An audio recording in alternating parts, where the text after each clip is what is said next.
Brodes Media.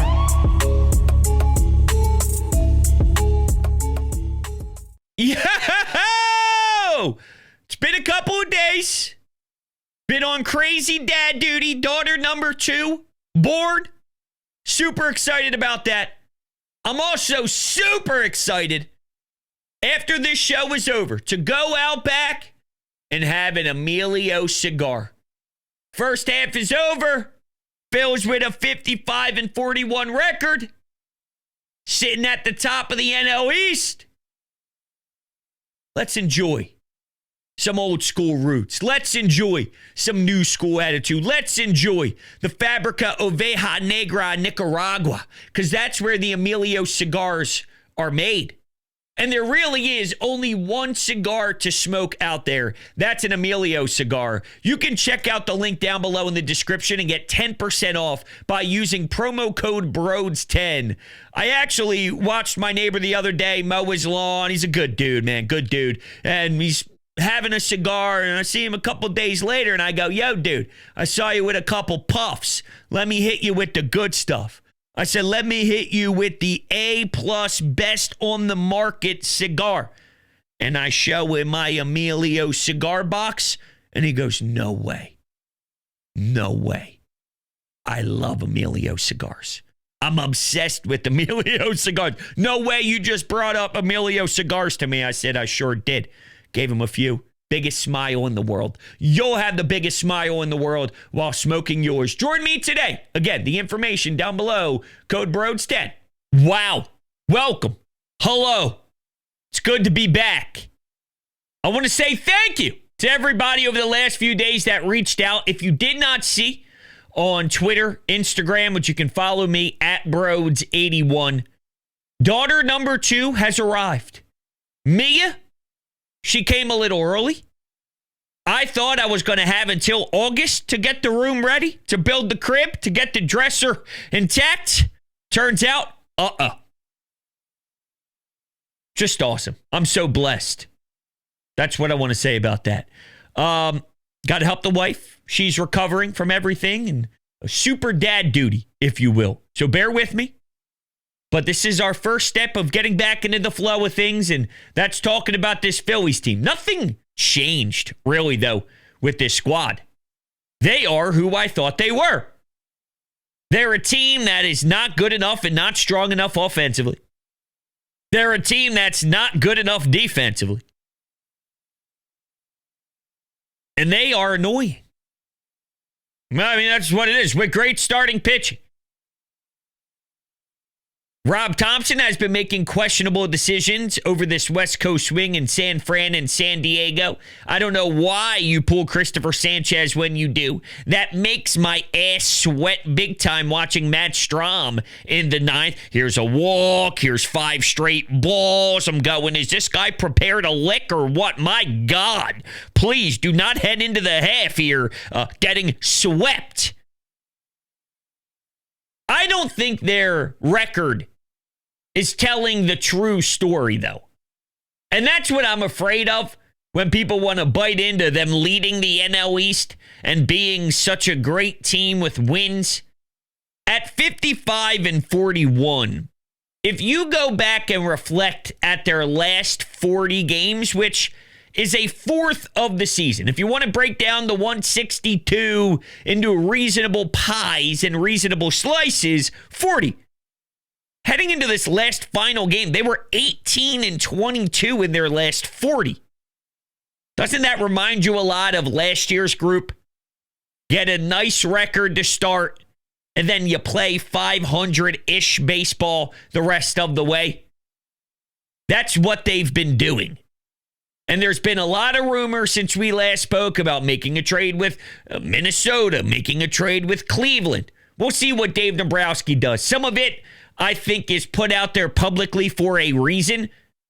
And you know that Dave isn't going to want that information out there. Is it media leverage play, or is another team using the Phillies for leverage plays, or whatever it is to drive up the compensation with some other squads that are looking in the market. It's hard to be a seller in 2025 with the expanded playoffs and with all these teams making it and quote unquote being in the fight as we gear into the trade deadline. So that's going to drive the prices up for whatever teams are very open and available and willing to pick up the phone just to hear you out and dangle something in your face. Nick Castellanos has the biggest ball sack ever. So many questions in this series. Brandon Marsh out in center. What? Bases loaded, not scoring runs. What? Someone on third base, one out, nobody scores. What? Dusty Wathan not sending Trey Turner. What? Max Kepler rightfully not being in the game to start the final game in San Diego, but it is a big story because there's a righty and Nick Pivetta on the bump, and instead Otto Kemp plays. What does that mean?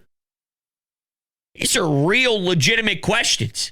And we even have this group playing tough guy card. You're playing the tough guy card when thinking about this whole, hey, Christopher Sanchez isn't making the All-Star game, and The Miz feels disrespected. The league, the community, the brotherhood, I think, looks at the way Zach Wheeler approached the All-Star game, looked at Nick Castellanos saying The Miz making it is like the Savannah Bananas, Trey Turner running his mouth as well, saying it's a stupid way to get these players selected. And while I agree there's a billion flaws with the process on how to get somebody in the All-Star game, the brotherhood says, you guys are douchebags. The league circle, these guys are douchebags. Whether you meant it or not, you took a massive shot at The Miz. Now, I'm not here to tell you I know a damn thing about the 5 starts that The Miz has. I ain't watching no Milwaukee Brewers games pitch by pitch. Should Christopher Sanchez be in over? Of course. Should Christopher Sanchez be in over David Peterson? Of course. Christopher Sanchez should be in over a lot of guys. So I think I know where Nick was coming from, where Trey was coming from, where some of these other guys were coming from. But now you put the target on your back, and I'm okay if you play that card, if you back it up. I think the rest of the league are looking at them as sort of assholes right now.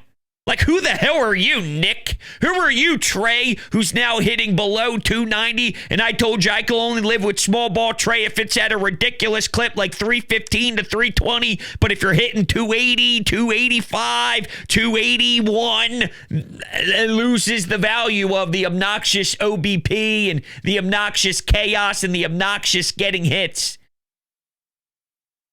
I heard this the other day, and it's hard for me to not relate to it heavily. When Trey Turner's at the plate, do you think to yourself, yes? Be honest. If you were pitching and you see Trey, are you scared? The answer is no.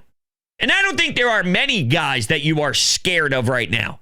It's not JT. It's not Bryson Stott. It's not Brandon Marsh. It's not Max Kepler. It's not Bohm, who now is out and hit by a pitch, and I'm sure he'll be okay when the All-Star break is over. But you never know with him just because he's a nutcase and he doesn't really know how to understand the game on a mental side. He's very fragile. So last year it was all about the injury that threw him out for a loop. And then I look at Stott and I go, yo, dude, you banged up too?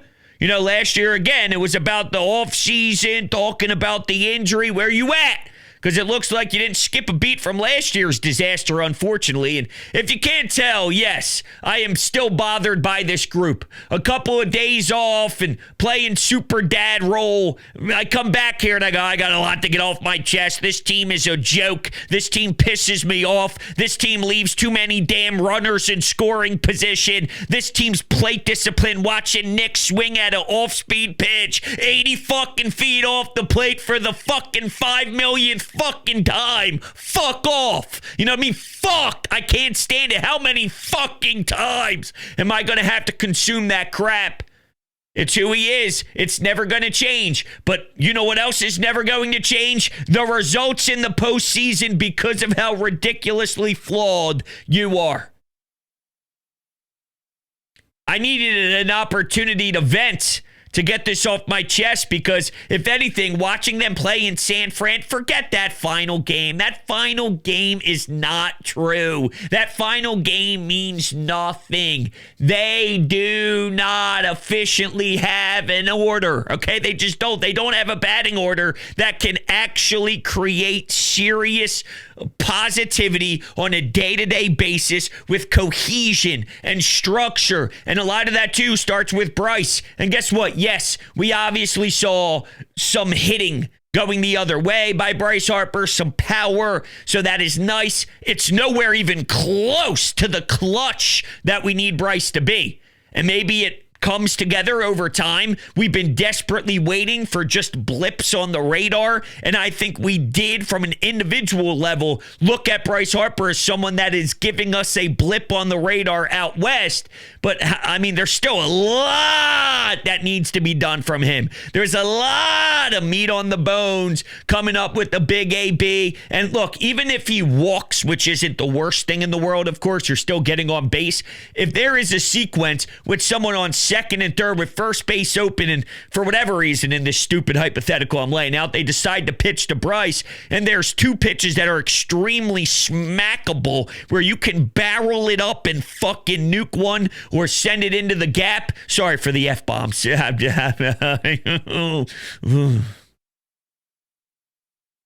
If you miss those two pitches, you foul them back and then you earn a what?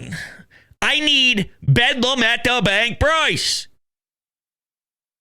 That's what helped you win this final game in San Diego, was him and JT, weirdly, of all people. How they scored their runs in the first inning is beyond me. The Padres just forgot to show up to the ballpark, obviously, in the first early frame. You take advantage. You wish you scored more than one run. But of course you did. And then your offense does nothing the rest of the way until they squeezed by. And yes, that is the value of having great starting pitching. And Sanchez that can pitch super deep into the games, get ground balls, in theory not walk a lot of guys, although there was a sequence where he did put a few on for free, which was odd. But it's not a sustainable way of winning because you're just putting too much stress on your starters, and then inevitably you'll be putting too much stress on your bullpen as well. And, I'm bouncing all over the place. I'm sorry. There's real no structure here. I'm just letting it pour from the heart. And this trade deadline, is it Estevez? Is it Quan? Is it an arm and a bat coming from the same team? Are you willing to trade Abel now that he went back to the minors and had a nice start? What's Andrew Painter's role? Is he turning into a Sixto Sanchez or what? Because he had another effort tonight that wasn't promising whatsoever. Now, was it a disaster? Well, it wasn't great. When you're pitching 5 innings, allowing a bunch of homers, giving up 3 earned runs, 4 earned runs, 5 earned runs, you could barely get through 6. I mean, you're not good. Not good. I'm trying to win a championship. And what I'm not going to do is accept the fact that he's only 20-something years old coming off Tommy John. No. This guy was supposed to be a superstar. A superstar. Superstar. Sorry. And do some research on how long it's taken him to recover from this old Tommy John. They've been babying this thing longer than anybody ever. He should have been pitching like this a year ago. And then where his body would be after that to now, you would have sped up the process. But they wanted to sit on their damn thumbs forever. Come on, man. He should be pitching for real by now. I mean, let's go. You got a power arm? Let's see it. If he's struggling against AAA, then goddamn. I think I have the right expectations. They said for a while now he's going to be up after the All-Star break to be in a role in the starting rotation. So what, now I'm wrong to think that he could be a starting pitcher in Major League Baseball after everything we heard about him as the phenom? Now all of a sudden we've been hyping him up too much? because he's in his young 20s.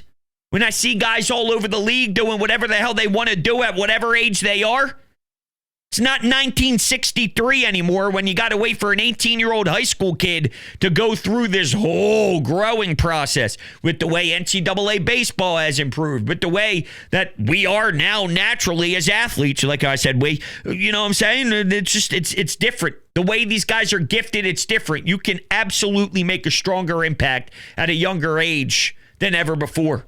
And that was Andrew Painter's job right now. And instead, we are now wondering if it's possible to ship him out in a deal. And I think there's too much to fix to win a championship. That's sort of been my approach with this the whole way. I still think you make upgrades because you take flyers on opportunities like this no matter what, just hoping and praying you can get hot at the right time. But they went way too extreme into that thinking, and that makes it completely irrational by Dave Dombrowski and by John Middleton and by Rob Thompson. But here is the truth. If they went after a Kwan and you add that to your lineup and you get a strong reliever as well, that could sway me more than I would like to admit. Now, ultimately, again, I don't know if let me rephrase that. I know Dave Dombrowski didn't do enough in the offseason. So knowing that, you just put yourself in such a hole and you're at such a disadvantage because you're asking for something that's impossible to do. And that's to shore up your roster at the deadline. Like, think about it. He brought in Kepler and Romano at the deadline. What are you looking for right now? Outfield and bullpen help. You're supposed to get that all ironed out in the offseason, so you don't need the same level of impact player, same insanely crazy type of outfielder that you're looking for now. Because you did it in the winter. You went to the winter meetings with the purpose. You talked to agents. You got some guys. You talked to other presidents. You made some interesting offers. You got Bohm off the roster as well, and you created an identity shift. But instead, now you're trying to do that, and then your traditional bullpen help that everybody gets at the deadline. You have to do that and some. You got to do that and reshape your entire roster with what was so known and obvious and smacking you in the face when you discussed last year's playoff woes. I don't know how you didn't see it. So, unfortunately, that's where I stand. But again, I can openly admit that there may be interest and may be excitement if they did bring in two names. A starter, an everyday player, an everyday player, and someone who can start, and someone coming out of the pen that is a powerful name. You still need a lot more. I don't like Tanner Banks. I don't like Daniel Robert. Romano's a stiff at this point. His ERA is going to sniff at the best 6.5 by the end of the season. That's at the best. That's how you tried to replace Hoffman. Matt Strahm, I hold my breath every time he's out there. It's extremely shaky.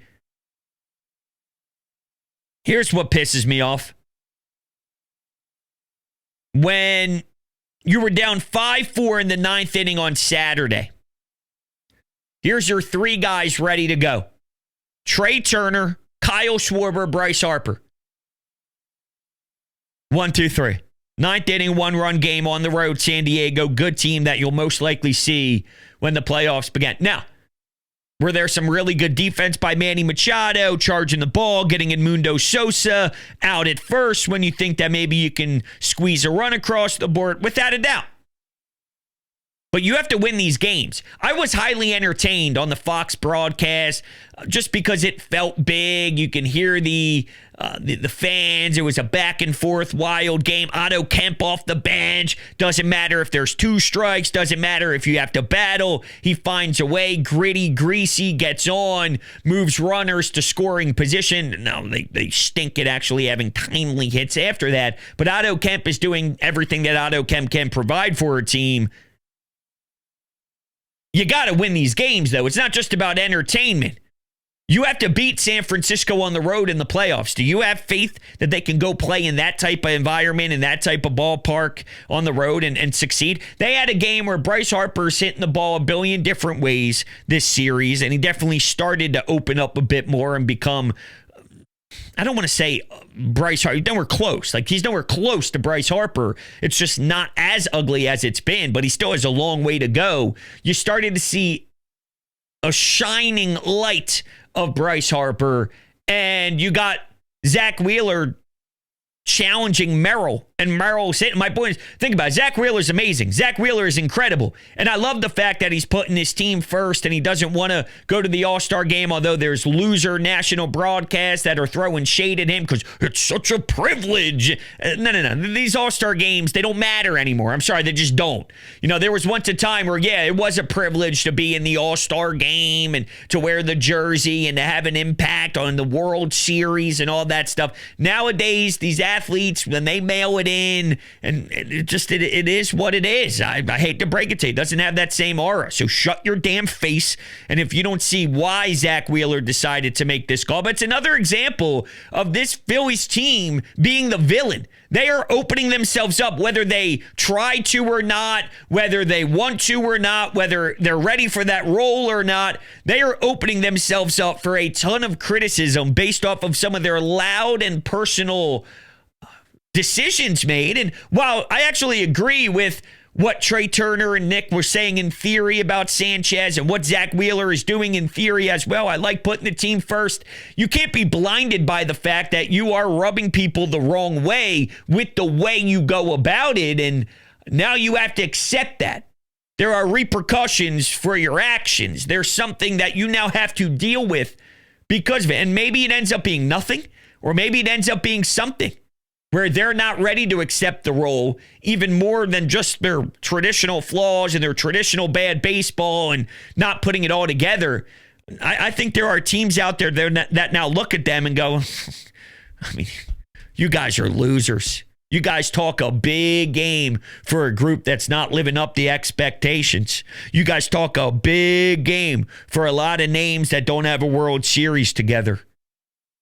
And maybe that pisses off another team to play even better and to kick you in the teeth.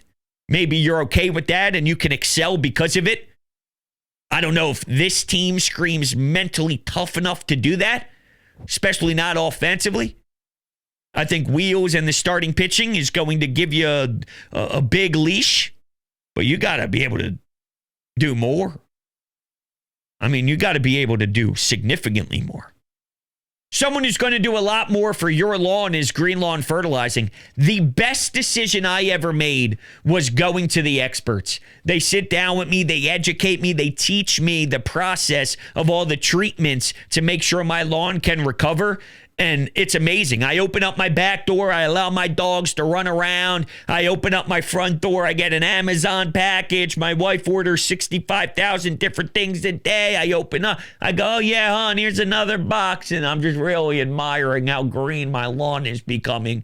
Thanks to Green Lawn Fertilizing. Experts in New Jersey, Pennsylvania, and Delaware. They've created their own custom blend that actually helps treat your lawn. And the first round is so important. What you need to do right now is check out the link down below in the description. It'll tell them that Brodes sent you. Say, hey, my buddy Brodes sent me. I listened to his show. You'll get 50% off your first two treatments. That's 50% off your first two treatments. About a week and a half ago, I just got another treatment done. There's nothing better than watching that white truck come up with the Green Lawn Fertilizing. They got everything in the bag. Hey, bro, this is what we're doing today, man. This is what we're going to get done. This is how we're going to, go through this. And before you know it, bing, bang, boom. I'm like, hey, that's amazing. You want to be a part of the Green Lawn Fertilizing family as well. So make sure you get started today. All right, let's go to the Anytime Hotline and take a few calls. Well done. Okay, you at least salvage. It was a risky one, but you at least salvage the two. You don't get swept. I know going on the road in the West Coast is a very difficult thing to do. If I am Dave Dombrowski, Brodes, that West Coast trip plus that first half of the season, I am begging every fiber in my body, you got to get arms in that pen during this second half run. I was not comfortable with Matt Strom today. I thought that him trying to pitch around Tatis was a very risky thing to do. But thank God that ball did not go over Marsh's head, because we will be having a very different conversation right now. Bye-bye. You saw the way that he reacted after he made the catch, right? He opened up his mouth almost like, whoa, that was a little closer than I expected. And he was not getting good jumps throughout this West Coast swing out in center field. He's taking weird routes. He's taking the wrong steps sometimes. He is an uncomfortable watch, but his bat is more effective than Rojas. So you have to live with that, because Rojas is a 0, and you cannot compete with a 0 whatsoever. So, yeah, they're going to get arms in their pen. It's just what caliber, right? Like, in theory, Jordan Romano was supposed to be a guy to close games based off of his success in other destinations in Toronto, right?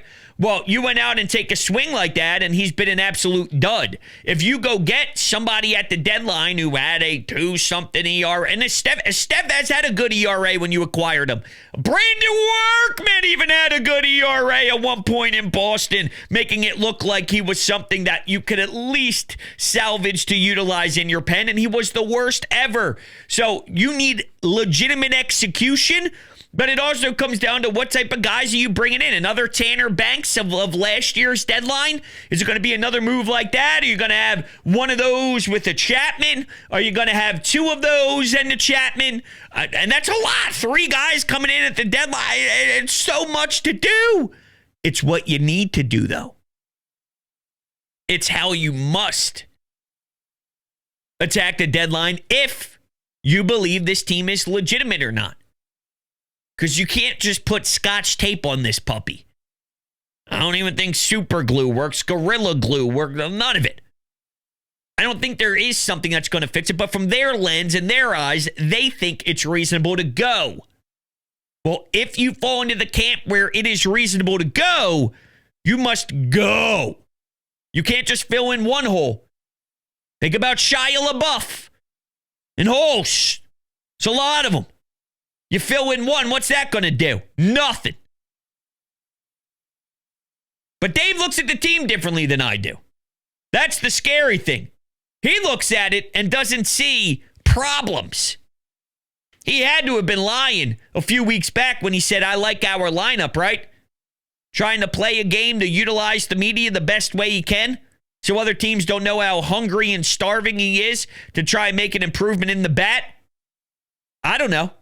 I was listening to a clip that was posted on the show that Todd Zalecki does with Ruben Amaro and I think it's Jim Salisbury, and they were talking about when Otto Kemp came here, that's what they were looking for at the deadline, so maybe they found it already.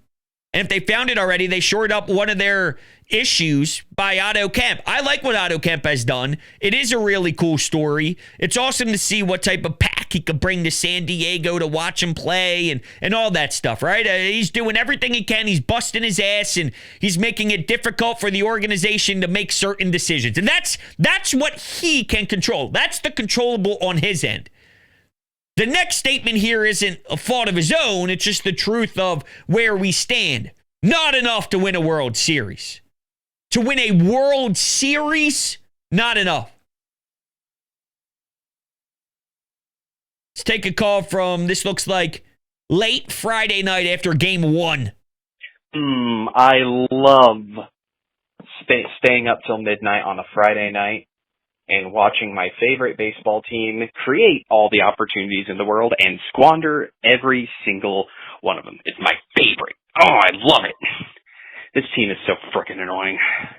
I don't know what to even say at this point about the way this team plays baseball. They have this hilarious tendency to just not get the job done. They can hit, they can pitch, they can get on base. They just can't score. At the end of the day, the fact of the matter is they cannot score more runs than that guy over there, is where it all ends up. I think my hot take for this time, and maybe it's not even a hot take, I'm done with Max Kepler. I'll stand by the idea that his signing kind of made sense, sort of, at the time. He seemed like an upgrade over what we had, but he's hitting near 210, barely any home runs, can't hit with runners in scoring position. He's essentially an automatic out. I had a feeling when they didn't send Turner in the 8th inning, and I knew Kepler was coming up behind Castellanos, I had a feeling that if Castellanos didn't do something, Kepler was just going to get out and end the inning. And that is exactly what ended up happening. So I think the Max Kepler experiment is done. Well, I don't know what else they're going to do. At one point they made a decision that the Whit Merrifield experiment wasn't a success and they just moved on. But I think they, unfortunately, based off of, again, roster misconstruction, if that even makes sense, they don't have the luxury of doing that. Now, can they just play Otto Kemp every day and figure out Marsh and then Rojas play? Probably. But here's my thing. While I understand the frustration with Kepler, Rojas stinks. Otto Kemp every day. They're all bad. They had to fix outfield. Is that breaking news to you? Because it feels like it was breaking news to Dave Dombrowski. They needed to fix the outfield.